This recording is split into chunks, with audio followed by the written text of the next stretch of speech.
Hello and welcome to everyone. How are you all? I hope you are good and doing best in your preparation. Today I am discussing syllabus and scoring pattern which come in CSIR from developmental biology. Okay, here we go.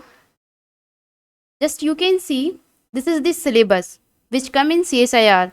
So it cover unit 5. Okay, unit 5 में आपको ये चीज़ें पढ़नी है जिसमें सबसे पहले है basic concept, then gametogenesis, then organogenesis in animals and morphogenesis. This is morphogenesis. ये मॉर्फोजेनेसिस है. Okay, morphogenesis and organogenesis. And then morphogenesis of and organogenesis in plants and program cell death. तो जैसे कि आप देख सकते हैं कि इस डेवलपमेंटल बायोलॉजी के पूरे यूनिट से आपको 28 से 30 और 35 क्वेश्चन के आसपास 35 मार्क्स के क्वेश्चन आते हैं जो आपको मस्टली प्रिपेयर करने पड़ेंगे. ओके, इसमें ये ऐसी यूनिट है जिसको आपको बहुत ज़्यादा मेहनत करने की ज़रूरत नहीं है. आप बस इसको रटना शुरू कर दो और सही चीज़ें सही रेफरेंस बुक से आप इसको पढ़ो तो आपके इसमें कोई भी क्वेश्चन गलत नहीं होंगे. इसमें क्वेश्चन बहुत ज़्यादा घुमाए नहीं जाते, इन्फॉर्मेशन क्वेश्चन आते हैं. तो स्टार्ट करते हैं. जैसे basic of concept of developmental biology में पोटेंसी, इसकी सेल की पोटेंसी क्या है, सेल कमिटमेंट क्या है, सेल का स्पेसिफिकेशन क्या है, सेल इंडक्शन क्या होता है, सेल कॉम्पिटेंस क्या होता है, डिटर्मिनेशन, देन डिफ्रेंशिएशन. इस टाइप का ये आपको पढ़ना पड़ेगा. कई बार ये मैंने कुछ क्वेश्चन लगा के रखे हैं. जैसे 2022 के शिफ्ट फर्स्ट में ये क्वेश्चन आए थे. प्रोडक्शन ऑफ गैमीट से आया था, एम्ब्रियोनिक फील्ड से आया था, ड्रोसोफिला से, एम्फीबिया से, चिक से काफ़ी कम क्वेश्चन देखने को मिलते हैं. सीएसआर ये पैटर्न को फॉलो नहीं करता है, लेकिन ड्रोसोफिला तो मोस्ट इंपॉर्टेंट है, एम्फीबियन मोस्ट इंपॉर्टेंट है. और ऐसे ही मैंने कुछ लिस्ट बनाई है, आप उसको एक बार रिकॉल करें जो आपको ज़रूर पढ़ना है. ये सिलेबस है, ओवरऑल सिलेबस है जो आपको पढ़ना है. इसमें से कुछ यूनिट आपको कंपलसरी है प्रिपेयर करने के लिए, जैसे कि यूनिट फर्स्ट का ए, यूनिट 5 का ए, 5B, 5C, ये तो आपको पढ़ना ही पढ़ना है. यूनिट डी में आप कुछ चीज़ें स्किप भी कर सकते हैं, लेकिन आपको floral meristem and floral development ये इस यूनिट के पार्ट का कंपलसरी है. देन PCD और एजिंग ये आपको सेल में भी मिल जाएगी, यहाँ पे भी कॉमन है, आप उसको ओवरलिंक करके पढ़ सकते हैं. नेक्स्ट हम देखते हैं जो मोस्ट इंपॉर्टेंट टॉपिक है, जो आपको बिल्कुल भी छोड़ने नहीं है, ये आपको पढ़ना ही पढ़ना है.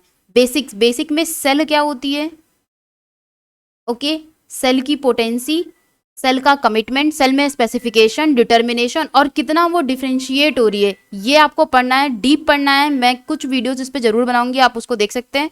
उसके बाद आपको स्टेम सेल जरूर पढ़नी है, ये आपको स्किप नहीं करना है. स्टेम सेल का बिहेवियर और स्टेम सेल से रिलेटेड जितने भी एक्सपेरिमेंट हैं, मतलब ECM से, ट्रोफोब्लास्ट से लेके जो एक्सपेरिमेंटल क्वेश्चन आते हैं वो आपको देखने पड़ेंगे.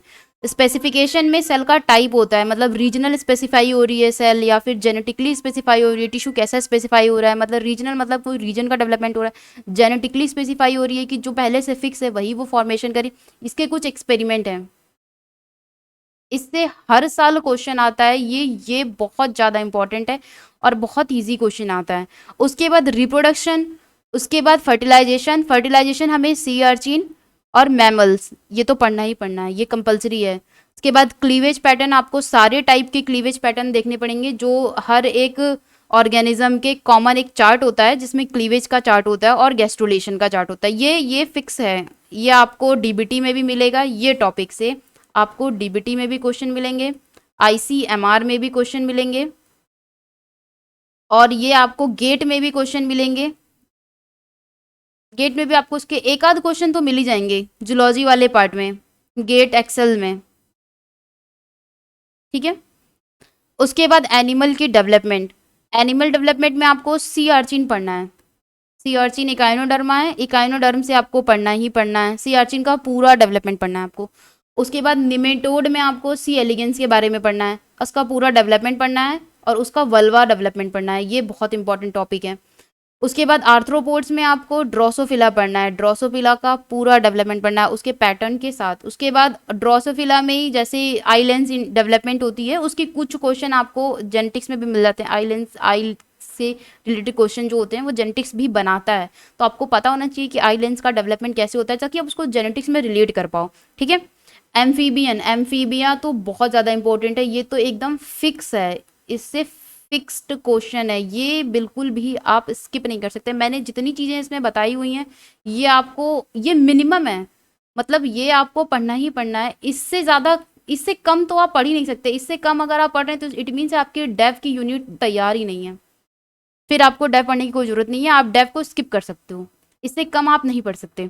इससे ज़्यादा में आप क्या पढ़ सकते हैं, वो चीज़ें आपको पीछे दिखी हैं कि जो टॉपिक छूट रहे हैं आप उसको क्या देख सकते हो, तो आप इसमें से देख सकते हो कि इसमें से ज़्यादा आप क्या पढ़ सकते हो, लेकिन ये मिनिमम है, आपको यही पढ़ना है। उसके बाद सेलेमेंडर एक ऑर्गेनिज्म और में जिसका हम रीजनरेशन ज़्यादा पढ़ते हैं, और बर्ड्स में हम गैस्ट्रुलेशन, बर्ड्स का गैस्ट्रुलेशन आता है। बर्ड्स में इससे ज़्यादा पढ़ने की जरूरत नहीं है, ना इससे ज़्यादा से क्वेश्चन बनते हैं। हर साल रिपीटेड क्वेश्चन जो है वो एनिमल डेवलपमेंट से आता ही आता है, रिप्रोडक्शन वाले पार्ट से आता है, फर्टिलाइजेशन से आता है, क्लीवेज पैटर्न से आता है, गैस्ट्रुलेशन से आता है, सेल से आता है, सेल की पोटेंसी से आता है, स्टेम सेल से आता है।